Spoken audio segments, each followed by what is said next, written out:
Bonjour Sam, bienvenue dans le podcast de No. Je te remercie d'avoir accepté l'invitation. En tout cas, comment vas-tu? Ça va bien, toi? Ça va très très bien, très très bien. Dis-moi, où es-tu là actuellement? Je suis présentement dans mon garage gym à la maison. Ouais, Je peux faire une petite visite là, vas-y, rapidos. vas-y. Très bien, très très bien. Ça ressemble à ça, en gros. Ouais. Ok. Tu te sens pas C'est trop pas seul mal ici dans... que... Pardon? Tu te sens pas trop seul dans ton garage? Euh, un peu de temps en temps, oui. Ouais. Mais ça me sauve beaucoup de temps dans mon horaire en tant que papa aussi, avec l'enfant et tout. Ça sauve beaucoup de temps. J'ai quand même quelques amis qui viennent s'entraîner avec moi de temps à autre. Ah, cool. Mais ça fait partie du travail. Oh, cool, cool. Donc, on est ensemble pour discuter de toi et puis de ce qui fait de toi aujourd'hui des événements importants de ta vie. Donc, on va commencer par l'enfance. Dis-nous un peu comment se passe ton enfance et où as-tu grandi? Moi, présentement, je vis au Québec, Ouais, du côté un peu plus dans le nord du Québec, si tu veux.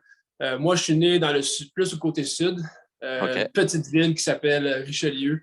Ouais. Très peu d'habitants, beaucoup, très, très campagne, si tu Mhm. veux. Ouais. Euh, j'ai joué au hockey toute ma vie.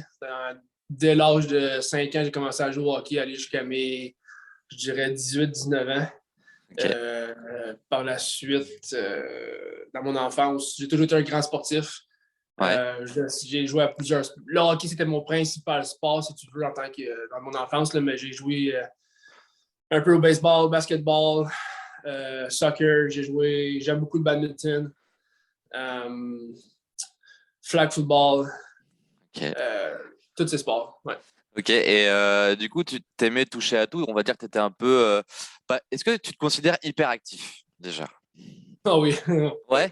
Ok. Tu Ouais. as besoin de griller ton énergie avec différents sports et puis différents projets dans ta vie, c'est ça? Ouais. Non, on n'en parlera pas à ma copine parce que sinon, elle va pouvoir en dire long. Ok, ça marche, ça marche. Attends, je vais le noter. Du coup, comment se passe, est-ce que tu as des frères et sœurs? J'ai une sœur, une petite Ouais. sœur qui s'appelle Comment, Andréane. Andréane, ok. Comment se passe la Ouais. relation justement sœur et puis après on viendra aux parents et l'aspect familial. J'ai une bonne relation avec ma sœur. Ouais, Je te dirais, pour être bien honnête, plus que les années avancent, plus qu'on se rapproche. ouais, Dans notre enfance, on était peut-être un petit peu moins. Peut-être qu'on s'entendait un petit peu mieux, un petit peu moins bien, mais je pense que c'est comme ça dans tous les frères et sœurs ouais. dans les familles. Là. Moi personnellement Euh, c'est pareil aussi. c'est ça. Puis, non, ma soeur, c'est une fille très, très intelligente. Elle est infirmière ici dans les hôpitaux au Québec. Elle travaille super fort. Non, j'ai beaucoup d'admiration pour elle. Ok. Et comment se passe la relation avec tes parents? Est-ce que tes parents, justement, t'ont inculqué ces valeurs sportives et de se dépasser dès le plus jeune âge? Et est-ce que déjà il y avait, on va dire, un développement autour de l'alimentation, de faire attention à ce que tu manges, comment tu vis, etc. Est-ce que tu peux nous dire un peu si tu avais déjà certaines rigueurs, on va dire, pas sportif de haut niveau, mais déjà des intentions de faire attention à ton rythme de vie? Euh, Mes parents ont toujours été les deux aussi de très grands sportifs. Ouais. Dans leur jeunesse, et autant maintenant, ils s'entraînent encore, puis ils bougent beaucoup, ils font plein de sports. Ils m'ont toujours poussé dans le sport, mais toujours du côté tant que c'était parce que je le voulais, et puis parce que j'aimais le faire aussi. Ils m'ont jamais poussé à faire quelque chose que je voulais pas. On est tous compétitifs dans la famille. Ok. Donc, c'est comme c'est quand on embarque dans certaines situations, on a tout un certain caractère, je dirais. Euh, mais ça Ok. reste au final qu'on s'aime tout le monde. Puis, non, fait que je dirais que oui, mes parents m'ont toujours poussé fort dans le sport, comme j'ai dit. Puis, ouais.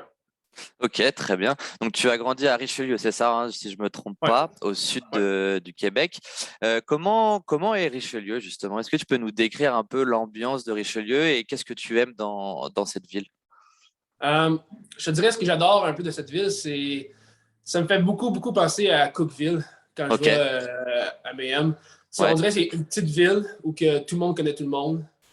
Tu peux pas cacher rien à personne. C'est comme trop petit pour fait. Donc tout le monde sait à peu près ce qui se passe dans la ville, avec qui et quoi. Mhm. Puis tout le monde s'entraide. Donc c'est quelque chose que j'adore beaucoup et que j'admire.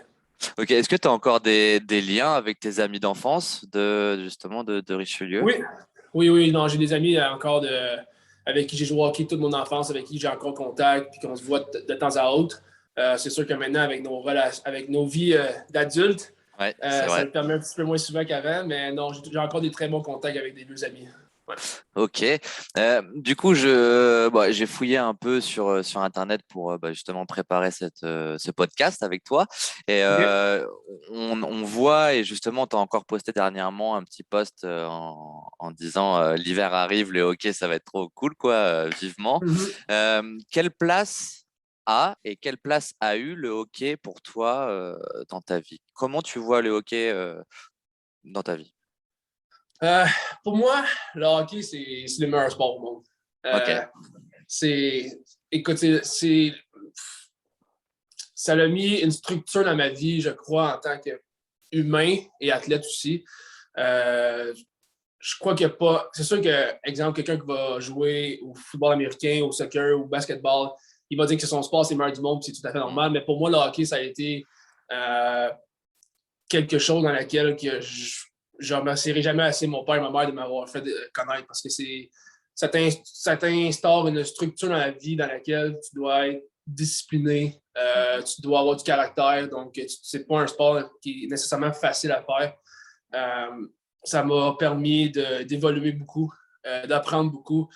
Oui, en tant qu'athlète, c'est le côté dans lequel peut-être je vais aller chercher mon côté compétitif maintenant dans le CrossFit, mais ça m'a ça m'a beaucoup, beaucoup aidé à devenir avoir une force de caractère dans la vie de tous les jours, en fait.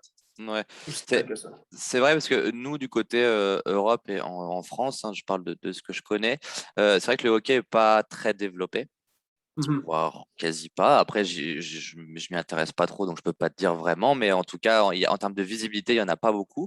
Quand tu dis que ça t'a fait grandir, ça t'a structuré, à quel niveau ça t'a structuré? Est-ce que en termes de rigueur, de préparation de match, d'entraînement, de relation aussi avec tes teammates, etc., etc.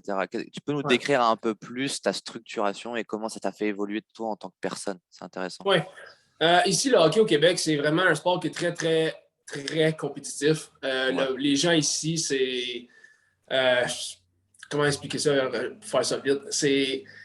Le hockey ici, il y a pas, on dirait qu'il n'y a comme rien de plus important que le hockey dans le monde du sport au Québec. Ok, ok, ok. Puis quand je dis que ça m'a instauré un peu comme ça m'a comme donné une force de caractère, puis un, un peu comme aider en tant qu'être humain à avoir une vie plus structurée, puis à respecter les consignes, et ainsi de suite. Quand tu joues au hockey de haut niveau ici, il y a des règles à suivre. Comme tout le monde, toute l'équipe doit être ensemble. On arrive toujours Mhm. 1 heure avant les matchs. Euh, dans certaines équipes, c'est différent, mais tu dois arriver avec ton veston, cravate. C'est comme toutes des petites choses qu'en tant que quand tu commences à être un adolescent à l'âge de 10, 12 ans, qui n'est pas nécessairement quelque chose que tu veux faire, mais que tu es obligé de faire. Ça t'instaure un peu les règles de la vie. Ouais. Et puis, ça t'aide beaucoup à comprendre que dans le futur, ben, ça va être comme ça que ça va fonctionner. C'est pas nécessairement parce que tu veux le faire, mais tu dois le faire. Puis c'est comme ça que ça marche. Euh, et puis, c'est toutes ces petites choses-là qui font en sorte que ça te donne une structure un peu plus en tant qu'être humain, si tu veux. Ouais. Puis c'est sûr que aussi, après ça, le fait d'être toujours avec les mêmes teammates dans la chambre, avant sur la patinoire, après les hors-glace, les pratiques, ça te crée des relations humaines. Tu te Tout rends à compte fait. vraiment, c'est là que tu te crées un peu comme ta personnalité, dans le sens que c'est impossible que tu aimes tout le monde dans ton équipe. Évidemment, on est tous des C'est êtres sûr. humains différents, donc tu ne peux pas aimer tout le monde, mais lorsque tu es sur la patinoire, donc pour moi, c'est comme maintenant aujourd'hui quand tu travailles, si tu veux, nécessairement, tu ne vas peut-être pas aimer la personne qui est à côté de toi, mais si tu es toujours de travailler avec elle, tu dois faire avec, Tu dois le respecter, quoi. vice-versa. Peut-être que cette personne ne t'aime pas non plus, mais au bout du compte, si vous devez faire équipe pour que vous arriviez à gagner, si tu veux. Ouais, ouais. Non, mais je comprends très bien ce que tu dis. Moi, j'ai fait du soccer pendant plusieurs années avec le même groupe de personnes et donc aussi on faisait des déplacements, on devait avoir un code vestimentaire. Donc c'est vrai qu'aujourd'hui encore, moi personnellement, je m'identifie encore à tous ces petits réglages et petites règles qu'on a pu nous inculquer à l'adolescence. En parlant d'adolescence, en plus du hockey, qu'est-ce qui t'anime quand tu es adolescent, toi? Qu'est-ce que tu fais hors hockey? Bon, on a compris que c'était très important et que tu fais beaucoup de ça, mais après, en tant qu'adolescent, Je sais que voilà, le hockey, ça demande beaucoup de temps, beaucoup de repos aussi parce que tu enchaînes les entraînements, les matchs. Mais qu'est-ce que tu fais ailleurs? Qu'est-ce que tu fais dans la vie de tous les jours en plus du hockey? Euh, je vais te dire, quand j'étais plus jeune, si je jouais pas au hockey, je jouais à un autre sport à l'extérieur ou Ok. avec d'autres amis. J'ai pas vraiment connu. En fait, j'ai connu plein d'autres choses. J'ai eu la chance de voyager grâce au hockey. J'ai eu la chance de voyager, de faire plusieurs pays grâce à ça. Mais j'avais, mettons, autre passion dans la jeunesse, je n'avais pas. C'était hockey ou sinon c'était sport. Ok. C'était pas compliqué, c'est juste ça que je faisais. Maintenant, plus que je vieillis, plus que je me trouve des petits passe-temps à faire. C'est sûr qu'avec la routine d'entraînement qu'on a, j'en ai pas énormément, mais Mhm. j'essaie quand même de trouver des petits moments à moi pour essayer de justement décrocher de cette vie d'athlète-là, puis de pouvoir vivre une autre vie. Comme exemple, j'aime beaucoup passer du temps avec mes enfants, jouer dehors. Je vais aimer aller faire du vélo avec lui. Ou sinon, si c'est du temps par moi-même, j'aime beaucoup tirer. Présentement, je suis comme une grosse phase où que je tire de l'arc, Ok, d'arbalète. ok. J'adore ça. Je sais pas pourquoi ça me permet de juste décrocher un peu de la vie de tous les jours, de focuser sur une chose. Euh, j'étais pas une personne qui lisait beaucoup Mhm. dans le passé, puis, ou quoi que ce soit. Fait que là, j'ai commencé beaucoup à lire quelques trucs, des livres, des documentaires sur Internet. J'ai commencé à écouter plus de podcasts qui n'ont pas nécessairement rapport avec le monde du sport, juste pour justement essayer de pouvoir séparer un peu comme Sam l'athlète, Ouais. puis de le mettre de côté de temps en temps, puis de pouvoir avoir Sam, ma vie à moi personnelle, puis d'évoluer en tant que personne. Ok. Et du coup, qu'est-ce que tu lisais? Qu'est-ce que tu aimes lire et qu'est-ce que tu lisais? J'ai eu la chance de lire un livre il y a quelques années. C'est probablement le seul livre que j'ai lu dans les 2, 3 dernières années. Ouais. C'était sur le coach de Michael Phelps, Bob Ok. Bowman. Ok. Puis je sais pas, c'est arrivé par pur hasard. J'ai comme eu une annonce sur Facebook Mhm. qui s'appelait de Michael Phelps. J'étais comme, ah, c'est vrai, j'avais aimé ce livre-là. Puis là, j'ai comme commencé à juste relire un peu l'histoire de Michael Phelps parce que je m'étais jamais vraiment intéressé à son parcours. Ouais. Je l'avais lu dans le passé dans le livre de son coach, mais là, ces temps-ci, j'essaie de lire un peu, savoir son parcours, qu'est-ce qu'il a fait, la Et, raison, les problèmes qu'il a eu. Euh, ça touche un peu plus le côté athlète en ce moment, mais comme si j'aime beaucoup me renseigner sur tout ce qui se passe à peu près tout dans ce qui est dans les crises humanitaires en ce moment. ok. Euh, J'essaie de savoir ce qui se passe dans le pays un peu plus. Qu'est-ce qui est en dehors du Québec. Ouais, et ça t'intéresse beaucoup ce qui se passe là, tu parles de crise alimentaire, ça t'intéresse beaucoup, ça t'anime, C'est c'est pas quelque chose qui, mettons, c'est pas une passion, mais Mhm. je sais pas pourquoi j'ai comme eu une curiosité depuis, je te dirais, les dernières semaines, depuis le retour des games, j'essaie de, je sais pas, c'est comme, il y a plein de choses qui se passent dans le monde que les gens sont comme pas au courant en ce moment, puis Ouais. c'est pas les choses qui sont plus agréables à lire puis à savoir, en fait. Euh, Sauf que je, je sais pas, j'ai comme une intuition en ce moment qui me donne envie d'en savoir plus. Je peux pas t'expliquer pourquoi. Ouais, C'est juste ouais, non, non, mais je c'est vraiment comprends. par pure comme curiosité. Ok. Tu Puis, suis, tu ouais. suis beaucoup tes intuitions dans la vie? Ah oui, oui. Ça l'a Ouais. payé dans ma vie, comme des fois, ça peut ne pas m'avoir payé Ouais. du bon côté. Ouais. Comme quoi, du coup, si tu veux en parler. Non, mais mettons, une des meilleures éditions que j'ai pu suivre, c'est quand j'ai décidé de lâcher ma carrière quand je travaillais dans le temps dans la construction pour devenir un athlète professionnel de CrossFit. Ce move-là, ce geste-là que j'ai fait dans le temps, je ne vais jamais le regretter dans ma vie. C'est Ouais. quelque chose que je suis vraiment content d'avoir fait. Il y a certaines choses dans mon passé que, par pure impulsivité, intuition, que j'ai décidé de faire ou que j'ai dit des choses que je regrette, mais ça arrive à tout le monde. C'est toutes des choses qu'on fait dans notre vie. Tout à fait. De toute façon, ça, on apprend de ses erreurs. C'est pas à toi que je vais Ça. apprendre ça, de toute façon. Ouais, En revenant en 2014, tu as eu un événement marquant, ton ouais. accident de voiture. Comment, euh, outre l'accident lui-même, comment tu as vécu cet accident-là, sachant que tu aimais beaucoup faire du sport et tu as été bloqué 1 an, il me semble. Euh, Ouais. Comment tu as vécu ça et comment toi, en tant qu'athlète, tu as géré, puis en tant qu'être humain surtout, parce que c'est de toi qu'on parle aujourd'hui et j'aimerais savoir comment toi, tu as géré cette année-là, l'accident, l'après, comment tu as Ouais. fait? Ça a été vraiment une dure année, cette année-là pour moi. Puis j'étais quand même assez jeune. Euh, 2014, je me souviens, j'avais à peu près 17 ou 18 ans. Dans ce temps-là, je travaillais un peu dans la construction. Mhm. Là, puis je voulais jouer au hockey de haut niveau puis continuer un peu ma carrière là-dedans.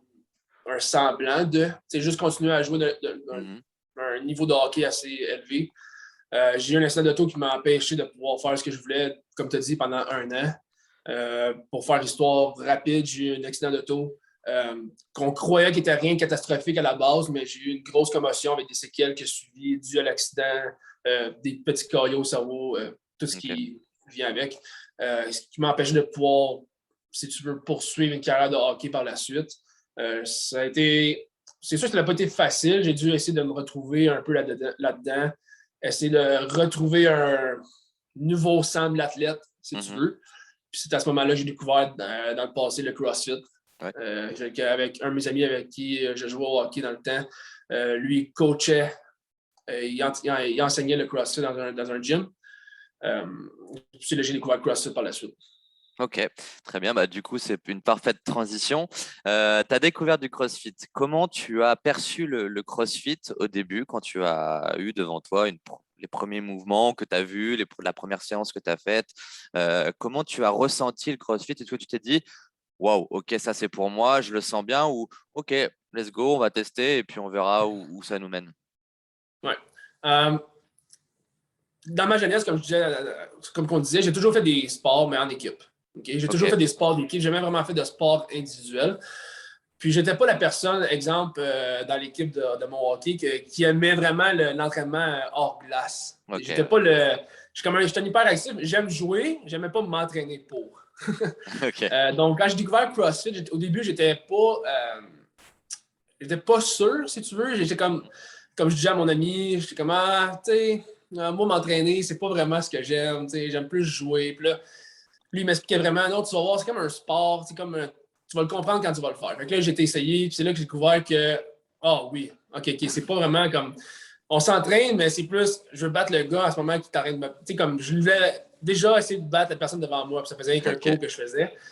Donc, j'ai comme découvert un peu un nouveau Sam là-dedans, parce que j'ai toujours fait du CrossFit en tant qu'individuel, donc un sport en étant individuellement tout seul. Mhm. Puis c'était quelque chose de vraiment nouveau pour moi, puis j'ai vraiment apprécié parce que quand tu fais des sports d'équipe, ce que j'aime pas, c'est que si, exemple, tu as une mauvaise partie ou si ça va pas bien cette journée-là, c'est un peu facile de mettre le blanc sur quelqu'un d'autre, Mm. si tu veux. T'sais. Ouais. Si, exemple, tu n'as pas marqué ton but, tu peux dire facilement, j'ai pas reçu une bonne passe, Ouais. exemple. Ouais. Tandis qu'au CrossFit, quand tu fais ce sport-là en tant qu'individuel, si ça va pas bien, la seule personne que tu peux pointer du doigt, c'est toi. Exactement. Puis c'est vraiment quelque chose qui est venu me chercher, comme un côté d'adrénaline, un petit côté qui me donnait. C'est comme j'avais de l'orgueil envers moi-même. Toutes ces petites choses-là qu'au début, qui m'ont vraiment comme un peu allumé, Ouais. si tu veux, par rapport à ça. Puis j'ai commencé tranquillement le CrossFit à faire des classes quelques fois semaine. De partir de 2014. J'ai commencé le CrossFit 3 semaines avant les premiers Open en 2014. Ok. Puis j'ai fait les Open en 2014 après 3 semaines seulement de CrossFit. Et alors, ça a donné Euh, quoi les Open en 2014 après Ouf, 3 semaines? c'était pas. J'ai quelques photos encore qui sont assez. Tu regardes les photos, puis on peut en rire longtemps. Là. C'est pas ce qu'il y a de plus beau. Ouais. Bah, petite Puis, parenthèse, c'est Fikowski qui montre des fois des photos de lui tout au début et de ouais. lui maintenant. C'est assez troublant. Enfin, troublant, c'est assez Non, c'est fun. ouf, quoi. C'est aussi, c'est fun à regarder. Tu sais, comme même moi, de temps en temps, j'en ris, mais c'est le fun de voir de où que je suis parti, de où je Ouais, suis rendu aujourd'hui. exactement. L'évolution est incroyable. Ouais. Puis, fait que c'est ça. J'ai commencé à faire du CrossFit en 2014.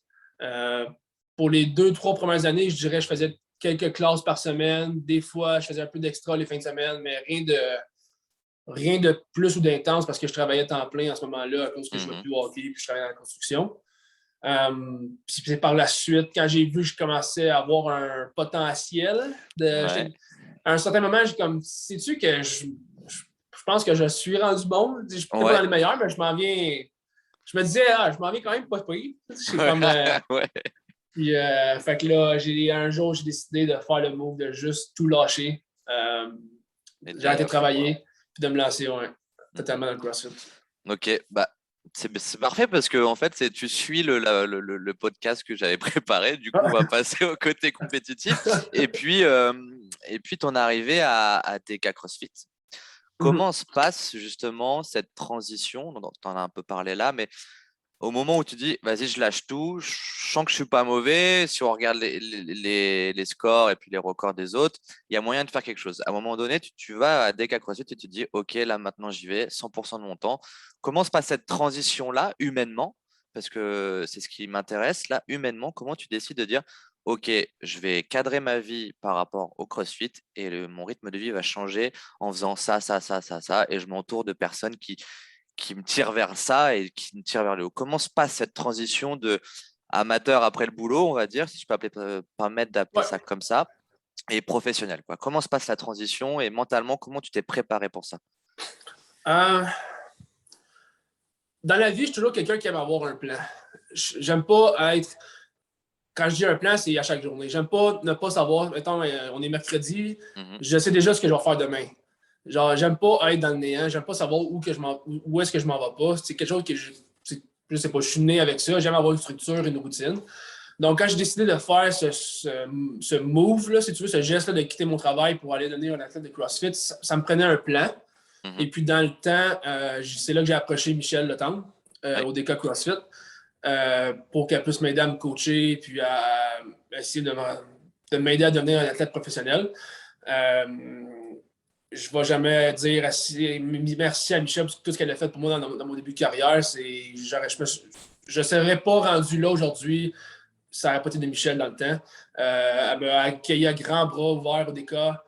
Maxime Dufault aussi, qui était le propriétaire du gym dans le passé, m'a accueilli les bras ouverts. Ils m'ont vraiment aidé. Autant moi, Samuel, l'athlète, que Samuel, la personne en tant qu'être humain, financièrement, ils m'ont aidé. Ils ont vraiment tout fait pour me donner le plus de pouvoir possible pour essayer d'avancer le plus loin possible dans le CrossFit. Même à un certain point au début, je vivais pas du côté du DK CrossFit dans le Nord, j'étais plus dans la Rive-Sud encore. Plus Mhm. tard, j'ai fait mon move, j'ai déménagé là-bas pour être là plus souvent, plus temps plein. J'ai eu la chance de coacher au gym là-bas aussi, ce que j'apprécie vraiment beaucoup. Puis par la suite, j'ai eu aussi Karen Métis qui est présentement la propriétaire du gym, qui m'a aidé infiniment dans ma carrière de CrossFit. Donc, genre, je serai toujours reconnaissant pour tout ce que ces trois personnes-là ont fait pour moi dans le gym, puis en tant que Sam, l'athlète que je suis devenu aujourd'hui. Parce que sans eux, ça aurait été impossible. Mhm. Puis, c'est ça. Ok, bah, c'est vrai et j'en discutais un peu avec Karianne justement et ça sera un autre podcast à venir. Je lui fais un petit coucou d'ailleurs si elle écoute ce podcast. C'est vrai que ce que j'ai pu voir avec les différents podcasts que j'ai pu enregistrer, c'est que dans le CrossFit, il faut savoir aussi bien s'entourer.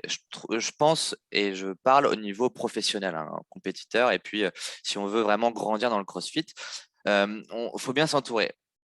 La question est ma suivante. Comment on arrive à vivre du CrossFit? Et quelle était, toi, ta stratégie quand tu es arrivé chez DK et que tu t'es entouré de, on va dire, de ce staff, on va l'appeler comme ça. Comment on vit du CrossFit? Financièrement, comment on arrive à vivre? Avec les sponsors, je me doute, mais dis-nous un peu comment toi, tu voyais les choses et comment ça s'est passé. Pour répondre à ta question rapidement, je me pose encore la question comment on fait pour vivre du CrossFit. Si je suis complètement honnête avec toi, c'est ici, c'est vraiment quelque chose de dommage.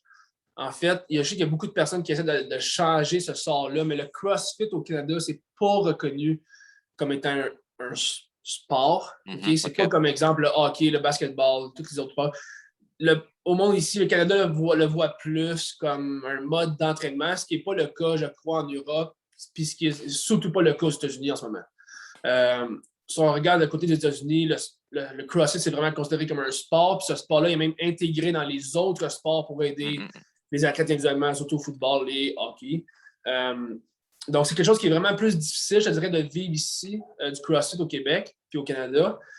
J'ai des sponsors qui m'aident financièrement. OK? Je ne mentirais pas, sinon ce serait impossible. ouais, ouais. Sauf que je ne mentirais pas aussi que dans mon début de carrière, puis encore aujourd'hui, je ne suis pas gêné de le dire, si je n'aurais pas l'aide financière de temps à autre de mes parents, de mes amis, de ma Mhm, copine, des membres du gym, exemple ODK, comme AMM aujourd'hui, qui m'aident en me donnant des fois juste de l'argent pour m'aider à subvenir à mes compétitions, ça serait impossible.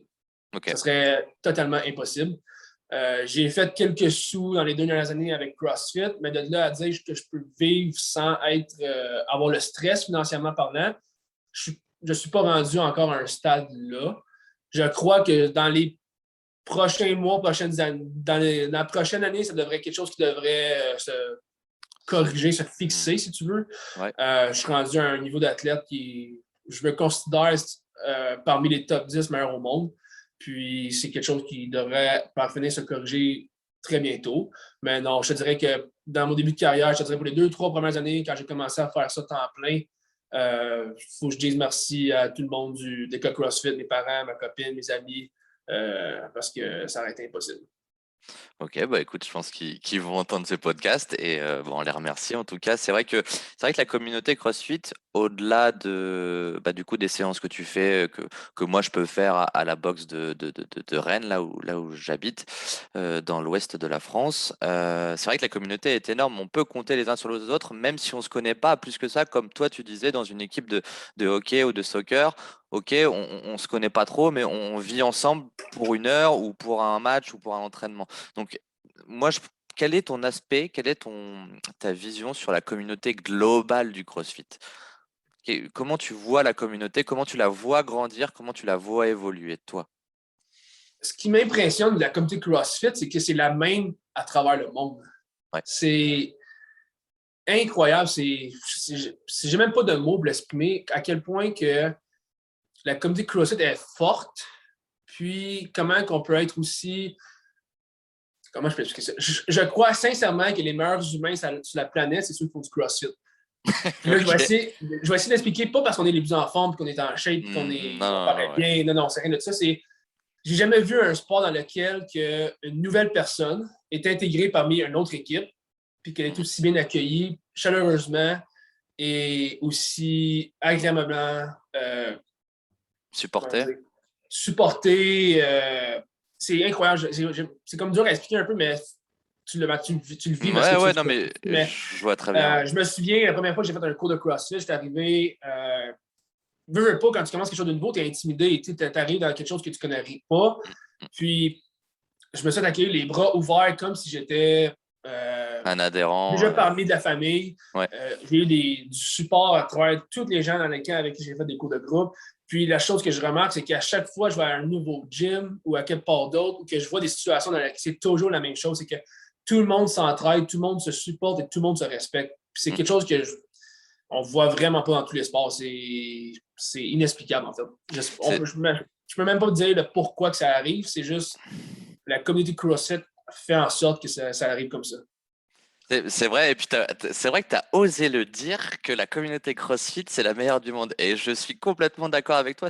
En termes de valeur humaine autour d'un sport, je trouve que la communauté CrossFit, elle est insane, tu vois, elle est complètement Ouais, dingue. Peu importe, imagine, on se croise demain à un gym, on s'entraîne, on sait où ça va être dur, on va s'entraider, ouais, peu importe ton niveau, sachant que voilà, tu es ça, mais tu as fait les games, etc. Mais on s'en fiche, ça, tu vois, c'est de partager un bon moment et de faire progresser ouais. les uns et les autres. Ça, je suis complètement d'accord avec toi et je trouve Ah, ça c'est incroyable. Puis écoute, le nombre d'amitiés que j'ai réussi à me faire, à me tisser des liens grâce à ce sport-là, c'est incroyable. Écoute, j'ai un ami présentement dans ma vie, et puis quand j'ai un ami, c'est un ami proche. Ouais, On ouais, se ouais. voit 2 à 3 fois semaine, on s'entraîne ensemble. Il a 63 ans. Ah, excellent, bah oui, mais oui, oui, J'en ai 25. oui. Ouais, ouais, Il, c'est dingue, il pourrait être c'est mon dingue. père, mais tu sais, c'est Ouais. à cause de la communauté, ce sport-là, les liens qu'on se tisse entre amis. Il y a 63 jeunes, on a des 25, mais on partage la même passion, puis on est capable de la vivre ensemble. Jamais ça aurait pu arriver dans les autres sports. Impossible. Ouais, Ben c'est là, vrai. grâce à ça, on est capable de vivre des choses en ce moment, autant avec une personne de 63 ans que moi qui a 25 ans. On est capable de faire le même sport, la même passion. Puis on est maintenant amis depuis 5 ans. Ah, c'est excellent, c'est Ouais. excellent, c'est une belle histoire. En tout cas, c'est une belle histoire. C'est vrai que on crée des liens et le vivre, on peut juste l'expliquer en disant vivez-le pour le comprendre. On peut pas expliquer, c'est compliqué, tu vois, c'est Exactement. c'est comme décrire l'amour, tu vois. C'est comme décrire l'amour. C'est quoi l'amour? Bah, c'est propre à chacun, mais il faut le vivre pour le croire, tu vois. Donc C'est ça. je suis complètement d'accord. Revenons un peu au CrossFit compétitif. Quelle est ta première compétition hors Open de 2014? Euh, je crois que j'ai pas compétitionné en 2014. Mettons, dans une compétition de niveau pas international, mais de haut calibre. Si tu veux, j'ai Ouais. fait peut-être une compétition en 2014 qui était ici dans un petit gym à Montréal, comme local, si tu Mhm. veux. Mhm. 2015, j'ai refait les Open.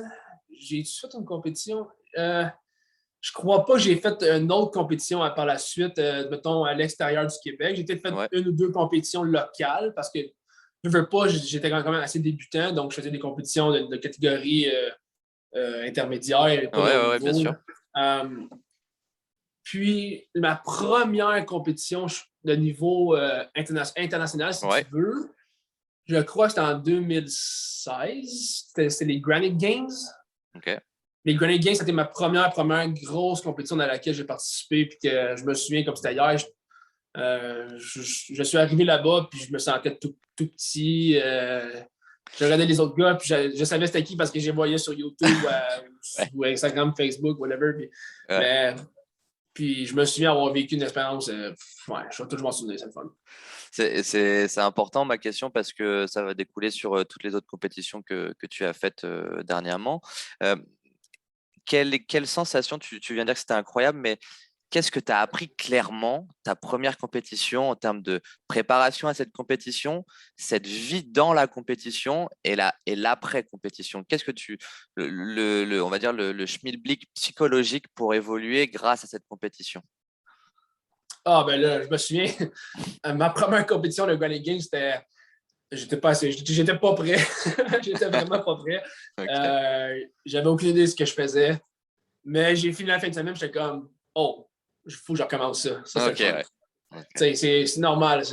Quand j'ai commencé, je me souviens quand je m'étais qualifié pour cette compétition-là, je travaillais encore un peu de temps en temps. Mhm. J'avais pas lâché mon travail complètement. J'étais pas dans le CrossFit à 100%. Puis j'avais été vraiment là, un peu comme surprise parce que j'avais réussi à me qualifier. Ouais. Pas parce que je voulais aller gagner la compétition. Donc, c'est vraiment quelque chose que quand j'y repense, j'ai comme hâte de pouvoir faire Ah, sais-tu, j'ai hâte de pouvoir m'inscrire à une compétition locale après ma carrière, juste pour aller avoir du fun, justement. Ouais. Retrouver cette partie de plaisir-là quand tu compétitionnes, parce qu'aujourd'hui, c'est rendu plus un travail. Euh, Fait que c'est ça. Ok, ok, très bien. Bah, c'est important là. C'est intéressant ce que tu dis sur la comparaison entre du coup l'évolution du CrossFit plaisir et Ouais. aujourd'hui le CrossFit travail. Est-ce que tu peux nous en dire plus sur les deux styles de CrossFit que tu as vécu et aujourd'hui, même si tu prends plaisir en faisant du CrossFit aujourd'hui, j'espère, Ouais, ouais, j'espère. ouais, ouais. Oui, oui. Et puis j'imagine si tu continues et que tu veux faire ça, est-ce que tu peux nous expliquer cette transition-là entre, OK, là, c'est plaisir, je m'entraîne 3, 4 fois par semaine et quand je peux, j'y vais. Et là, entre, je sais pas combien de fois d'entraînement tu fais par jour, peut-être 3, 4. Comment tu as géré justement cette transition et ton emploi du temps en disant, OK, là, je mange comme ça, je m'entraîne à telle heure, je dors là, je me rentraîne, etc. Ouais. Est-ce que tu peux nous dire un peu comment ça se passe? Euh, je m'ennuie beaucoup du avant, je te Ouais. mentirais pas.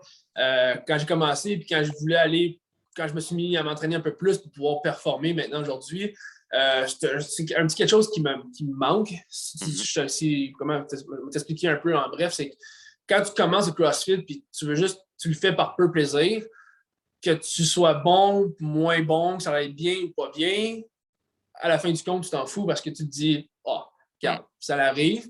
Puis aujourd'hui, ben, j'ai quand même bougé qu'à avoir rien fait. Tu te développes aussi. Fait que, ta progression se fait dans les. Ben, tu t'en souviens, je suis convaincu, mais la première année, tu évolues comme à la vitesse de la lumière. Tu passes Ouais. d'ici, puis tu finis l'année, tu es ici. Ouais, puis La tu te deuxième, prends un la mur à deuxième la fin. année, la deuxième année, tu commences ici, tu es rendu déjà de l'autre côté. Comme Ouais. l'évolution, elle se fait super vite au début parce que tu ne veux pas, t'apprends vite, puis tu bouges, puis tout va bien. Euh, c'est quelque chose qui est vraiment comme tu as un plaisir là-dedans parce que tu te dis, ah, yes, là maintenant, au lieu de faire 3 muscle-up, je suis capable d'en faire 5. Comme, Tout à tout fait. se développe rapidement, mais tu as du plaisir à y prendre parce que tout va bien, parce que ça va tout le temps bien ou presque jamais mal. Puis, quand j'ai fait le choix de vouloir faire ça comme carrière professionnelle ensuite comme athlète, euh, exemple, je me souviens, peut-être un mois ou 2, 3 semaines, on était chez moi ici dans mon garage, puis on était moi puis 4 autres de mes amis. Mhm. Ils sont ici juste parce qu'eux, ils sont en train pour avoir du fun. Mais en même temps, Ok. c'est le fun parce que pour moi, parce que je ne suis pas tout seul un samedi matin, puis j'ai mes amis qui viennent s'entraîner avec moi. Fait que moi, ça me donne un peu comme un petit Challenge. boost. Ouais, ouais. Mais je les voyais, eux, pendant les workouts un peu, ou pendant que moi, j'étais en repos et qu'eux s'entraînaient. Je voyais qu'ils poussaient fort pour s'entraîner par plaisir. Mais sauf que quand tu le fais en tant que travail, il n'y a pas une fois quand je m'entraîne où que je me dis pas je peux aller plus vite, Tu ralentis vas pas, plus vite. fais la rep de plus, Ouais. arrête de prendre du repos. C'est comme ton mindset. Tu comprends? Mindset, ouais. Ouais, tu peux le dire, ouais, Euh, bien sûr. euh, c'est pas drôle. Avant, je ne parlais pas anglais. Puis là, parce que je parle anglais, je perds mes mots en français. Non, mais Euh, vas-y, prends ton temps, il n'y a pas de mais problème. le mindset, c'est. Ton mindset est vraiment différent d'une place à l'autre. Maintenant, à cause que c'est mon travail, j'adore faire du CrossFit. Mhm. Genre, j'adore ça, j'aime ça le faire. J'aime m'entraîner, mais c'est toujours pour pouvoir être meilleur. Et non juste pas pour le plaisir ou me maintenir en forme. C'est toujours quelque chose que, quand je le fais, je vais aller plus vite, je prends moins de repos, il faut que je lève plus lourd parce que je veux pouvoir être meilleur dans ce sport-là. Donc, c'est un différent mindset que même si j'essaye, je ne pourrais pas avoir assez de juste me dire aujourd'hui, je vais avoir du fun. Je Mhm. vais pas, c'est impossible. Ouais. Je Ça veut suis un dire athlète que compétitif, c'est parti de moi. Puis aujourd'hui, pour l'instant, tant que je vais le faire comme en tant qu'athlète professionnel, ça va être comme ça. Ok. Si je traduis bien, ça veut dire que en comparaison par exemple avec moi qui est crossfitter amateur en disant ok bah là j'aurais pu faire une rep de plus ou je peux aller plus vite sur tel mouvement ou tel clean, tu vois. Toi tu te dis Ouais. je suis déjà à fond, vas-y je vais chercher me mettre un peu plus dans le rouge et décaler un peu plus la performance et progresser. Est-ce que c'est une bonne traduction? Oui, non, c'est Ok. ça. Ok. C'est exemple, mettons qu'on te prend toi. Il y a des journées dans ton groupe de classe, dans le gym, tu vas Mhm. pousser vraiment fort parce que tu te sens bien, puis ça va bien. Tu as comme un moment dans la journée, tu es comme aujourd'hui, je veux le faire. Ouais. Mais le lendemain, si tu te dis aujourd'hui, je vais prendre ça plus relax, toi, tu peux. Moi, c'est comme je pourrais, mais si je le fais, ça ne va pas me permettre de me rendre où que je veux me rendre. Ouais. Fait que c'est pour ça que je m'ennuie des fois de pouvoir juste, exemple, dire à mes amis, hey, on se fait ça à la place de faire du assault bike avec des burpees, on va se faire du bench toast to bar. On va Ouais. faire quelque chose de plus qui est plus le fun. Ok. C'est vraiment des. C'est un peu des. Tu sais, comme des fois, je suis capable de bouger un peu, d'avoir le plaisir que j'ai à le faire en même temps que je le fais quand je m'entraîne, mais à cause que maintenant, c'est un travail pour moi, c'est quelque chose que je veux faire, je veux performer dans ce sport-là. Mon mindset est juste différent pour l'instant. Ouais. Mais le jour que j'arrête de compétitionner, j'aurai pas de problème à retourner quand même. Ouais, j'imagine. Donc ça veut dire aussi que tu découvres aussi des plaisirs, on va dire, dans ton travail. Tu découvres des plaisirs que tu n'avais pas soupçonnés ou l'idée quand tu as commencé à dire, OK, ça c'est mon travail. Est-ce qu'aujourd'hui, tu peux nous donner, je sais pas, un plaisir que tu n'avais pas avant et que maintenant tu as en tant que travail? Euh, ce que je peux te dire. Oui, oui. J'essaie de penser. Vas-y. C'est sûr que, mettons, le plaisir que j'ai aujourd'hui quand je le fais, c'est. En fait, c'est jamais le fun, ça fait toujours mal. Ouais, bien sûr. Oui, je suis mais d'accord. non, je suis vraiment reconnaissant. Il y a des moments il y a des fois, je prends des moments, puis c'est surtout après un workout que je me rends compte que je, je le fais à matin, ce que je fais, ou cet après-midi, je fais cet entraînement-là parce que ça me tente, c'est quelque chose que j'aime. C'est quelque chose dans lequel que je veux pousser fort pour m'améliorer. Tandis que si je me compare un peu avant, quand je travaillais dans la construction, il y a des matins, je me levais, puis j'étais comme, pourquoi je fais ça? C'est pas quelque chose que j'aime, c'est pas quelque chose que je veux faire dans la vie. Donc, ce plaisir-là de pouvoir faire quelque chose que j'aime à chaque jour, c'est quelque chose que je crois que tu ne peux pas payer assez cher pour avoir. Ouais, c'est vrai que ça n'a pas de prix. C'est vrai que je suis d'accord, ça n'a pas de prix. Ouais. On va parler de toi aujourd'hui. Quelque chose qui m'intéresse et je pense qui intéresse beaucoup de personnes qui écoutent ce podcast, c'est comment tu es arrivé chez Mayhem. Comment s'est passé Euh, l'arrivée, ouais. dis-nous un peu comment ça se passe. Et puis après, on parlera des games, bien sûr. Ouais. En gros, j'ai fait le Mayhem Classic, la compétition en janvier qui va faire bientôt 2 ans. Je me suis rendu à cette compétition-là. Je croyais que j'étais dans une bonne forme physique, puis j'ai vraiment mal performé cette fin de semaine-là. Mhm. Donc, quand j'ai fini cette compétition-là, je suis revenu ici au Québec, je pensais à mes choses avec un de mes amis. Puis là, je me disais, sais-tu, peut-être qu'on devrait. Je pense que je vais essayer ce programming-là, leur manière de s'entraîner, parce que la première chose que j'ai retenue de cette compétition-là, c'est que mon corps n'était pas capable de suivre le volume d'entraînement dans la compétition. Okay. Tout ce qu'on a fait en 3 jours, c'était vraiment beaucoup pour moi à ce moment-là. Puis là, j'étais comme, OK, il y a quelque chose que je fais présentement dans mon entraînement qui ne fonctionne pas. Donc, ça a été le premier move que j'ai fait. J'ai juste acheté la programmation sur Internet. l'application. Ouais. Mm-hmm. J'ai commencé à essayer de suivre l'entraînement qu'eux me donnaient. Puis, comme de fait, j'étais même pas capable de faire toute la journée d'entraînement. Okay. J'ai dû vraiment m'adapter. Ça m'a pris un bon, je pense, 2 mois pour pouvoir me rendre et faire toutes les journées complètes sans finir en 4 morceaux puis pas capable de marcher dans le lendemain. Ouais. Ça a été comme été le premier move, si tu veux, pour me rendre là. Par la suite, moi, j'ai contacté le premier email que j'ai vu au Mayhem, puis je leur ai demandé si c'était possible d'avoir la programmation pour gratuit.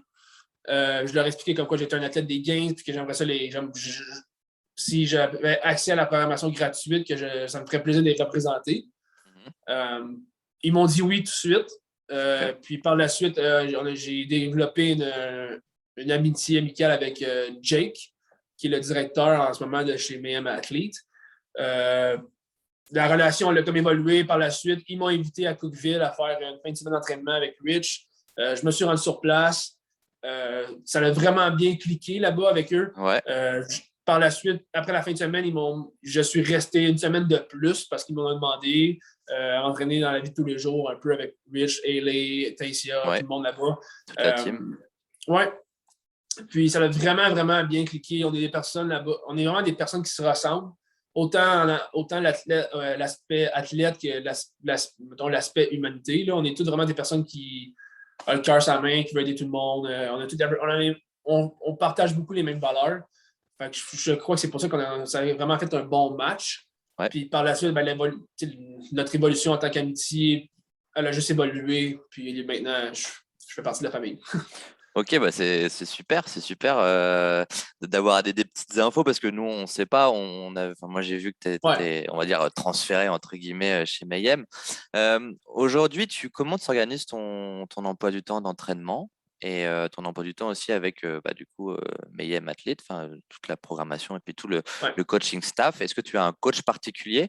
Est-ce que Rich donne des conseils en plus? Je me doute qu'il doit être beaucoup pris.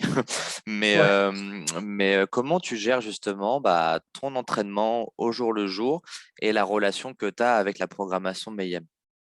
OK. Dans le gros de ma journée, à chaque jour, je fais toujours le workout qui est marqué dans l'application. Okay. Qui est comme le workout du jour, si tu veux. Là. Tout le monde fait ça, compris Rich, Ailey, tout le monde fait ce workout-là à chaque journée, juste parce que le monde qui sont avec les meilleurs athlètes peuvent voir les scores, puis le monde aime ça. C'est quelque chose que Rich veut donner à ses fans et à ses gens. Par la suite, Jake, le directeur de Mayhem que je te parlais, lui me coach un peu plus, moi, spécifiquement pour quelque chose. Lui, c'est un thérapeute aussi dans le monde du sport, fait qu'il est plus, il a plus de connaissances au niveau ce qui est la thérapeute du corps, les mouvements et tout ce qui a rapport à ça. Donc, la programmation est la même que je fais en ce moment, que Rich fait chez lui à chaque jour. Juste que parfois, on modifie quelques trucs pour moi à cause que j'ai 25 ans, je suis jeune, puis que lui, il s'en vient vieux. C'est-à-dire que tu mets plus de reps et plus lourd? Pas plus de reps, mais souvent, on fait, exemple, comme là, on suit toute la même programmation de squat qui vient de Sage, Beginner Strength. Mais la seule chose, c'est que Rich, son volume est un petit peu plus moins haut. Le mien est encore plus bas, mais avec des choses spécifiques dans mon squat. C'est juste on fait en gros la même chose, juste qu'en ce moment, On m'arrange de mon côté avec ce que j'ai besoin de travailler pour moi, l'athlète en tant qu'individuel. Puis Rich, lui, il fait beaucoup. Il fait encore beaucoup d'entraînement, mais il peut se permettre, à l'âge qu'il est rendu, avec toute l'expérience qu'il a, de pouvoir un peu ralentir au niveau des charges, si tu veux, puis ces choses-là. Ok, c'est intéressant ce que tu dis parce que, comme je disais juste avant, on ne sait pas comment ça se passe. Je pense qu'il y a des choses voilà, qui doivent rester secrètes, je me doute. Mais c'est intéressant d'avoir, toi, ta vision de suivi. On sait pas comment ça se passe. Et le fait que tu nous expliques que tu es suivi par quelqu'un de là-bas, que c'est pas juste une programmation et tu portes le t-shirt et puis ça Non, va, non, non. tu perfs. Là, tu as vraiment un suivi. Est-ce que tu vas t'entraîner une fois par mois, une fois par semaine là-bas à Cookeville ou tu fais Euh, majoritairement chez toi dans ton garage? non, mais c'est sûr, je suis là-bas assez souvent. Mhm. J'ai passé tout mon été avant les Games là-bas. Ok, Donc, je suis parti à la fin du mois de mai. J'ai été là-bas fin du mois de mai, juin, juillet, après ça, aller jusqu'aux Games. Là, par ouais, la suite, je suis revenu. Là, j'attends un deuxième enfant ok, dans félicitations. dans les prochaines heures, en fait. Ok, ok, On est sous super, attente, on attend super. ça. Puis, j'y retourne. Moi, je compétitionne au Mayhem Desert Heat Ok, en novembre. La mhm. compé que Mayhem organise dans le coin de Dubaï. Je risque d'aller faire la compétition, puis par la suite, je risque d'aller peut-être là-bas une semaine, voir mon monde, justement, revenir ici. Je vais y retourner par la suite en décembre. Fait que oui, je fais des va-et-vient, je te dirais, dans l'année, là. Ok, ça te fatigue pas trop justement, c'est va-et-vient? Euh, c'est- le, euh, le voyagement en avion se fait vraiment bien. De Ok, Montréal à Nashville, Cookeville, c'est vraiment porte à porte, je te dirais, ouais, ça me prend un 5 heures. Fait que ok, c'est vraiment pas ouais, ça va. désagréable. Ça se fait bien. Il n'y a pas de décalage horaire, c'est facile. Ok, Puis quand je voyage là-bas, je m'arrange toujours, que ce soit, exemple, je vais partir soit un jeudi ou un dimanche, qui est mes journées d'entraînement qui sont vraiment moins élevées en volume. Donc, d'accord. je manque pas d'entraînement important ou quoi que ce soit. Ok, c'est super. Merci beaucoup de nous dire tout ça. Franchement, c'est Ça fait super plaisir. croustillant parce que nous, en tant que fans, on apprend beaucoup de choses. Et moi, Ouais. en tant que fan, ça me fait plaisir de parler de ça avec toi. Juste avant de parler des Games, des derniers Games de 2021, est-ce Ouais. que parlons un peu des crossfitters français? Est-ce que déjà tu suis un peu, je sais pas, Willy George ou la team Genas par exemple, tu vois, Ouais. qui a perf, qui était juste pas loin de la team Mayhem. Comment tu vois de ta fenêtre, l'œil, enfin de ton œil, l'évolution du CrossFit français, en tout cas en France, et puis les perfs internationales qui sont en Ben, train de. j'ai une très, très bonne amitié avec Willy Georges. Ok, On se parle assez fréquemment, je te dirais, sur Instagram. On se prend des nouvelles. C'est sûr, c'est dur d'être vraiment amis, parce qu'on habite hmm, quand même à 8 heures d'avion de différence. ouais, Mais non, on prend des nouvelles, on se parle de temps en temps sur Instagram. J'ai eu la chance de m'entraîner avec Willy quelques fois. Il est aussi venu à Montréal dans le temps, on s'entraînait ensemble. Donc, c'est une très bonne personne, c'est un excellent athlète. Il a l'air d'être de retour, il a l'air d'être ouais, en forme, il a l'air d'être revenu à l'athlète qu'on connaît. Donc, j'ai hâte de voir ce qui va se poursuivre pour lui cette année. Je suis convaincu qu'il va avoir une très bonne année. ouais. Du coup, il a annoncé son retour au Dubai Championships. Ouais. Donc du coup, ça va être fun de le voir. Et puis surtout, il a une volonté du coup, de revenir au niveau qu'il était avant les Ouais. Open, en tout cas avec sa blessure. Parlons très rapidement de la Team Genas. Comment la Team Genas était perçue aux États-Unis, parce que le CrossFit est considéré comme un sport là-bas, et aussi du point de vue Mayhem. Comment, je sais pas si tu as eu des échos ou quoi, comment tu voyais justement la team française pendant les derniers Games qui ont fait une très belle perf juste derrière Euh, les j'ai Mayhem. pas vraiment, pour être bien honnête, j'ai pas vraiment regardé ou été porté attention à tout ce qui était dans le côté équipe durant Ouais, les games. J'étais un peu trop occupé à me préoccuper de moi-même j'imagine. puis comme la personne. Concernant de ce que je sais de Rich et de l'équipe, il ne porte pas attention à aucune autre équipe ou Ok, ce que les autres équipes font. Je crois que c'est juste une manière dans laquelle Rich est habitué de travailler puis qu'il se sent bien. Il est même plus. Il a encore des réseaux sociaux, mais c'est pas vraiment lui qui les. Mettons, il n'a plus Instagram sur son téléphone. ouais, ok, Il va écrire ses propres posts qu'il envoie à sa personne qui les pose pour elle. Pas parce qu'il aime plus Instagram, juste parce qu'il justement, il n'aime pas être au courant de tout ce qui se passe. Il n'aime pas voir ce que les autres font. C'est quelque chose qui joue trop dans la tête. Juste parce qu'il est comme ça.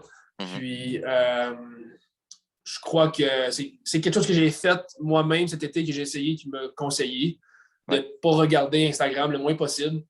Juste te concentrer sur ce que tu fais. Puis c'est vraiment quelque chose qui m'a aidé puis qui m'a beaucoup allégé de stress, je te dirais. À quel niveau, le stress?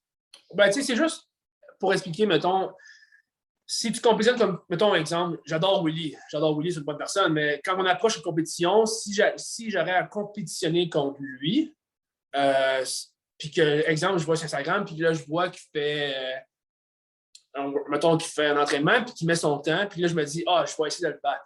Là, je fais l'entraînement, puis je le bats pas. C'est sûr que ça va jouer mentalement sur moi. Okay. Ça va me faire je suis pas en forme, il est meilleur que moi, ça va pas bien. Il y a plein de choses qui peuvent enchaîner le côté négatif de la chose. Donc, c'est quelque chose que j'ai fait cet été. Je n'ai pas regardé l'Instagram ou presque. J'essaie de vraiment ne pas voir de ce que les autres accomplissaient durant l'été. Puis je suis arrivé aux Games, puis la seule chose à laquelle je pensais, c'était ma performance, ce que moi je pouvais faire. Puis, de ce côté-là, comme je disais, ça m'a enlevé un stress parce que j'avais aucune idée à quoi m'attendre. Okay. Puis, j'ai vraiment aimé ça. Fait que c'est juste une manière de travailler, je crois, différent des autres. Ok, très bien. Sans transition, on va parler des games. Et puis après, il y aura un petit jeu très rapide qu'on va effectuer ensemble et on finira juste après. En tout cas, c'est un plaisir de t'avoir et de discuter et d'apprendre à te connaître. On apprend beaucoup de choses. Merci de m'avoir. Je te remercie au retour. Voilà, tu as fait une belle 23e place aux games. Est-ce que tu es content?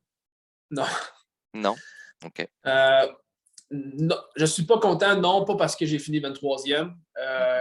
Je suis juste vraiment déçu des circonstances qui sont arrivées cette année aux Games. C'est-à-dire? Là, tu dois être au courant, j'ai tombé vraiment malade durant les CrossFit Games cette année. J'ai connu vraiment une très bonne première journée, le mercredi. Je me suis surpris dans le workout de nage. Je me suis pas nécessairement surpris au niveau du deuxième, les muscle-up puis tout ça, parce que c'est quelque chose que c'est quand même quelque chose qui est dans mes forces. Le sprint, j'ai fini 20e, mais pour moi, c'était vraiment. Écoute, là, on parle entre moi et la première place, il y a 3 secondes de différence. Donc, c'est dur à dire. C'est pas vraiment une question de fitness, c'est une question de plus, exemple, si tu es vraiment un bon sprinter ou non. La course a toujours été quelque chose qui n'a pas été dans mes forces. Puis là, pour moi, une 20e place, c'était quelque chose que j'étais quand même fier parce que j'étais capable de tenir un pace vraiment au-dessus de ma limite que je ne pensais pas que j'étais capable de faire. Donc, pour ce workout-là, c'était quand même une victoire pour moi. Ensuite, le dernier workout de la journée, ça n'a pas été au goût que je voulais, mais ça n'a pas mal été non plus. Puis j'ai quand même fini la première journée. Après la première journée, j'étais en 9e place, où que je voulais être. Donc, au final, j'étais vraiment satisfait de ma première journée. Par la suite, le lendemain, c'est là que j'ai tombé malade. J'ai pogné la bactérie dans l'eau du lac à cause de la nage. J'ai vraiment passé, pour faire une histoire bref pour que le monde comprenne, de la nuit de jeudi aller au vendredi, je suis vraiment tombé malade. J'ai probablement vomi 8 fois dans la nuit. J'ai dû me rendre à la clinique aux Games pour me faire brancher sur le soluté sur intraveineuse pendant 3 à 4 heures. J'ai rien mangé. J'ai perdu 10 livres dans la nuit. J'étais vraiment pas dans l'état pour le compétitionner. Je ne suis pas quelqu'un qui abandonne dans la vie. Puis avec tous les sacrifices que j'ai faits dans la dernière année pour me rendre où j'étais, il n'y avait pas question que tu abandonnes. J'abandonne la compétition. Donc, je me suis rendu sur le plancher de compétition quand même. Ça n'a vraiment pas bien été, comme de fait. C'était un peu dur de faire quelque chose dans l'état que j'étais. Puis, j'ai fini la journée quand même. Ça n'a pas bien été. Je peux pas me rendre là. Je te dirais, le pendant, c'était vraiment dur à faire, mais le plus dur, ça a été le après. Le lendemain, le samedi, je me souviens, j'étais 20e, donc j'étais sur la ligne pour passer la cote ou non. Je me sentais un petit peu mieux le samedi matin. J'avais réussi à manger un 2 à 3 bagels avec du Gatorade le matin, mais rien pour me donner une Oui, bien sûr. consistance dans le corps. Malgré le fait que j'étais vraiment malade encore, pour moi, j'ai fait vraiment une bonne performance sur le workout de course avec les toast to bar. Ouais. J'ai fini, je crois, 14e. Puis, comme tout le monde le sait, la course, c'est pas quelque chose qui m'avantage. Mais j'ai pu voir, même en étant malade, que tous les efforts que j'ai mis là-dedans dans la dernière année, que je me suis vraiment beaucoup, beaucoup amélioré. Donc, j'ai quand même été très fier de ce que j'ai fait, moi, en tant qu'athlète, puis en tant que personne, ce que j'ai fait, mais le résultat tel quel, non, le résultat n'est pas concluant. Je sais que ma valeur en tant qu'athlète est vraiment mieux que ça. Mon classement de cette année ne représente pas la personne, l'athlète que je suis. Puis, je suis déjà prêt à montrer à tout le monde que je vaux plus ça. Ouais. Bah, de toute façon, je pense que le positif, c'est que tu peux faire mieux dans de meilleures conditions. Donc, voilà, tu peux encore faire mieux. Tu vises quoi l'année prochaine aux Games, par exemple? Je ne sais pas encore, je ne peux pas te dire. Ouais. Le but ultime, c'est sûr, c'est de gagner les CrossFit Games un jour. Ouais. J'ai les capacités pour le faire. Maintenant, de dire que je vais réussir, c'est impossible à le dire. Je suis d'accord. Il y a beaucoup de facteurs qui jouent là-dedans durant une année complète d'entraînement, puis rendu aux Games. C'est sûr que le but ultime, c'est de gagner les CrossFit Games. Par la suite, c'est sûr, sinon, c'est un podium ou proche, juste pour avoir un meilleur avenir. OK. Très bien. Bah, c'est noté. Écoute, je te mets pas la pression, mais c'est noté. C'est correct. Non, on va finir un peu sur les games avec deux petites questions. Ouais. Il y a beaucoup quand même de Canadiens dans le top 25-30. Il y a beaucoup de Canadiens. Ouais. Est-ce que vous discutez ensemble de votre stratégie dans l'année? Je parle pas forcément dans les games parce que vous êtes focus, etc. Et je comprends. Mais dans l'année, est-ce que vous communiquez, vous échangez, vous conseillez, etc. Je vais parler pour moi personnellement, je ne sais pas pour tout le monde. Moi, j'ai une très bonne relation avec Jeff Adler, Alex Caron, Alex Vigneault. Ouais. On est 4 personnes qui parlent français. On parle aussi anglais, mais la première langue, c'est l'anglais, le français, pardon. Donc, on communique ensemble durant, je ne dis pas à chaque jour, mais au moins une fois par semaine. On prend des nouvelles. Des fois, on s'envoie des workouts juste pour le fun. On a comme une camaraderie qu'on respecte, même si on s'entraîne et qu'on compétitionne l'un versus les autres. C'est vraiment des excellentes personnes. Je les adore aussi. Puis, non, c'est sûr que oui, on se parle. Puis même aux games, je te dirais qu'après chaque entraînement ou même avant les workouts, on se parlait quand même assez. Puis on se demandait des conseils. On reste assez humble et gentleman pour se respecter. Puis, OK. Très bien. Dernière question sur les games. On a vu le sac de Menderos. C'est du coup un vainqueur pas inattendu, mais différent parce qu'on a connu que Matt Fraser depuis des années. Qu'est-ce que tu peux nous dire sur Menderos? Ce qui m'intéresse, c'est que on va dire que j'en parlais avec Paul Tremblay. Que Menderos, c'est l'un des premiers enfants CrossFit à avoir fait du CrossFit très jeune et de gagner aujourd'hui. Qu'est-ce que tu peux nous dire sur ça et comment tu l'as vu, toi, en tant qu'athlète, tout athlète, tu vois? C'est vrai que je cherche mon mot. Tu peux le dire en anglais? Non, je passe mon mot. Je vais être du même côté de Paul là-dessus. Ouais. Ça fait si on regarde Justin, ça fait au-dessus de 10 ans qu'il fait du CrossFit déjà. Puis là, en ce moment, je crois qu'il a 23 ans ou 24. Je ne peux pas m'avancer plus que ça, mais ça fait au-dessus de 10 ans qu'il fait du CrossFit. Puis si on prend mon cas, ça fait juste 3 ans temps plein, puis ça fait 7 ans que j'ai découvert CrossFit. Ouais. Ça fait vraiment longtemps qu'il fait ce sport-là. C'est assez impressionnant de savoir puis de voir qu'il n'est pas brisé, si tu veux. Ouais. Qui a été capable de bien s'entretenir le corps, d'évoluer là-dedans. Si on fait juste regarder un peu dans le passé, les autres athlètes qui compétitionnaient en tant que teenagers, les teens, qui n'ont pas nécessairement été capable de continuer justement parce qu'on ne veut pas, c'est un sport qui est haut en volume. C'est vraiment impressionnant de voir ça. Justin, c'est vraiment une personne qui est agréable à être avec. J'ai eu la chance de m'entraîner avec lui dans l'année dernière, quelques jours, puis toujours souriant, toujours de bonne humeur. Il travaille fort comme tout le monde. Puis, il y a quelques personnes qui étaient surpris de l'avoir gagné cette année.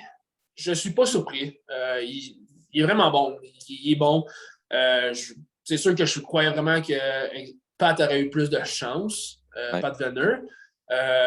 Est-ce que la programmation de cette année jouait en faveur pour lui?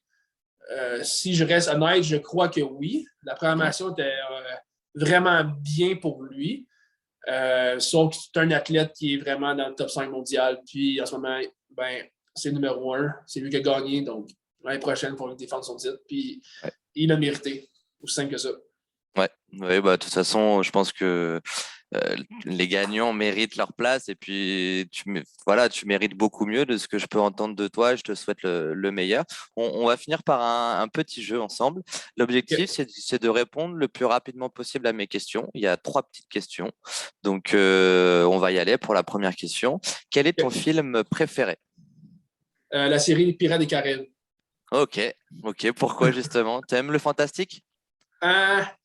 J'aurais aimé ça vivre dans ce temps-là, voir c'était quoi. Tu sais, comme j'aurais aimé ça pouvoir, tu sais, comme, je sais pas, on n'avait pas la technologie d'aujourd'hui, il n'y avait pas d'entraînement, il n'y avait rien. C'était juste des hommes qui travaillaient fort à longueur de journée sur des bateaux. OK, il y a un peu de fantastique aussi là-dedans, la magie, là, mais c'est vraiment plus le fait, exemple, vivre dans le passé, pas avoir de téléphone cellulaire, pas d'Internet, gagner 5 $ par jour, c'était beau. Juste vivre, voir c'est quoi ce moment-là. Ouais. Et tu penses qu'aujourd'hui, les technologies polluent notre rythme de vie et les personnes qu'on est? Oui. Pour être bien honnête, j'adore avoir des fans, j'adore avoir du monde avec lequel je peux aider quand je peux te poser des questions. Sauf que je déteste Instagram et Facebook. OK. La seule raison pour laquelle que j'ai en ce moment Instagram et Facebook, c'est justement pour pouvoir répondre aux gens qui m'admirent et qui me posent des questions. Ça me fait plaisir de leur répondre. Ça, c'est quelque chose que j'adore. Sauf que je crois que je perds beaucoup trop de temps dans ma vie là-dessus. Sauf que si je veux vivre de mon sport, je n'ai pas le choix d'être actif au niveau des réseaux sociaux parce que c'est là-dessus que ça se passe. Sauf que non, je déteste les réseaux sociaux. Si je serais juste de moi, j'aurais un vieux téléphone avec des chiffres pour appeler. Tu sais, comme je déteste, j'haïs pour mourir de texter. OK. Comme exemple, je ne sais pas si ça t'est déjà arrivé, mais un de mes amis me texte. Là, je suis comme, je vais l'appeler. Tu sais, comme l'appeler, ça va prendre 2 minutes. Il ne répond pas. Puis là, je suis comme, hey, pourquoi tu ne me réponds pas? Mais là, il me répond par texte. Écoute, ça vient me chercher, là, ça m'enrage. Ça te fait monter un peu. C'est vrai, moi, je suis comme ça aussi. Je fais des vocaux, moi, très rapidement. Je suis vraiment vieux jeu. Genre, appelle-moi, texte-moi pas. Ouais, c'est vrai que c'est plus simple, Passons à la deuxième question. Plus rapide. Ouais, plus simple, plus rapide, je suis complètement d'accord. Alors, deuxième question. Quel est ton mouvement de CrossFit préféré? S&walk. Ok. Ah oui, donc explique-nous un peu tes sensations et pourquoi tu aimes tant ce mouvement. Je ne sais pas pourquoi j'aime tant ça. OK, oui, je suis vraiment bon. S&walk, c'est quelque chose que c'est ma force. Mais je crois que c'est un des meilleurs mouvements parce que ça démontre à quel point ça te prend de l'agilité, la dextérité, flexibilité, puis l'endurance au niveau de tout ce qui est haut du corps. C'est vraiment quelque chose. En fait, j'ai dit à savoir, mais tout ce qui est gymnastique, c'est quelque chose que j'adore. OK. Donc, du coup, tu as une force résistance à l'endurance musculaire des épaules, par exemple, des dorsaux. OK. Très bien.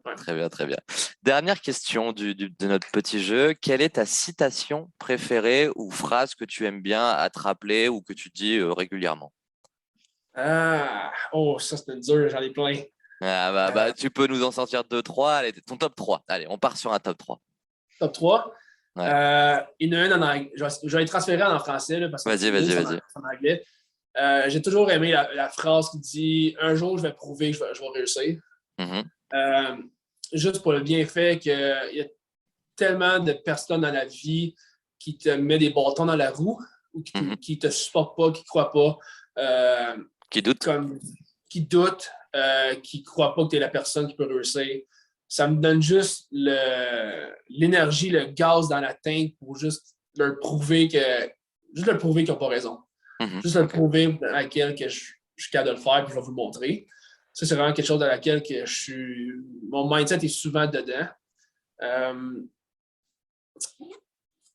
il y en a un autre aussi que j'aime beaucoup. J'essaie juste de la transférer un peu en français. C'est. Sinon, dis-la en anglais et puis transfère-la en français juste après. Comme ça, nous, on sent aussi l'atmosphère du coup, de la langue anglaise. C'est un peu. Non, mais c'est correct, je vais le faire en français. C'est juste, OK. j'aime beaucoup. Comment je vais juste le dire correctement? C'est le travail. Le travail est important, la famille les plus. Ouais, ça passe OK. comme ça. OK. OK. Ouais. Très bien. J'adore ce que je fais. Le CrossFit, c'est ma vie, c'est mon travail, c'est ma passion. Sauf que pour moi, la famille va toujours passer avant. Si j'aurais un choix crucial à faire, quoi que ce soit, la famille passe avant tout. OK. Ouais. En gros, ça va être ça. Très bien. Ouais. Et une petite dernière, du coup, où tu es en pénurie? Non, j'en ai une, mais elle est un peu trop longue à citer. Là, mais Ouais. est-ce que tu as déjà regardé les films de Rocky? De hockey? Dans The Rocky, Ah, de Balboa, Rocky? les, Ouais, ouais, les ouais, films ouais, de ouais. boxe, le fameux speech qu'il dit à son enfant, à son fils dans le dernier film, là, qui dure un peu comme 1 minute 30. Là. Ouais. Je l'ai en tête, là, mais je peux juste pas te le citer. Là, mais ce speech-là, je pense que c'est le meilleur speech au monde. Bah écoute, tu feras un heureux parce que le coach de CrossFit Portucitus dans le nord de la France, dont je fais le podcast aussi pour cette box-là, est fan de Rocky. Donc du Ah coup, je ouais? pense que quand il va t'écouter, voilà, il va être très Ouais, non, content. c'est le meilleur speech. Ouais, ouais, Ouais, ouais. meilleur speech dans tous les films. Bah écoute, on arrive à la fin de ce podcast. J'ai passé franchement un super moment. On a appris beaucoup de choses. J'espère que toi aussi, tu as passé un bon moment. Et Oui, merci merci d'avoir pris beaucoup. le temps, surtout d'avoir pris de ton temps. Et je vais te laisser le mot de la fin avant de stopper, juste après. Ouais, merci beaucoup de m'avoir accueilli. C'est vraiment agréable. J'espère qu'on peut s'en faire un autre durant l'année. Ça va Ouais, être un grand plaisir. exact. Bonjour à tout le monde de la Ouais, France, de l'Europe. Désolé de l'accent québécois. C'est français, mais pas le même français, donc je m'en excuse. Puis, au plaisir de vous revoir. J'espère vraiment en fait de pouvoir venir compétitionner au French Throwdown cette ah, année. super. J'ai compétitionné dans le passé au French, puis j'aimerais beaucoup revenir, donc j'espère vous voir là-bas en grand nombre. Puis n'hésitez pas, si vous avez des questions, quoi que ce soit, je suis là pour vous. Ok, bah écoute, merci beaucoup. Je pense qu'on se verra parce que je ferai partie de l'équipe de bénévoles. On est en train de s'organiser tout Ah, doucement. Donc, cool.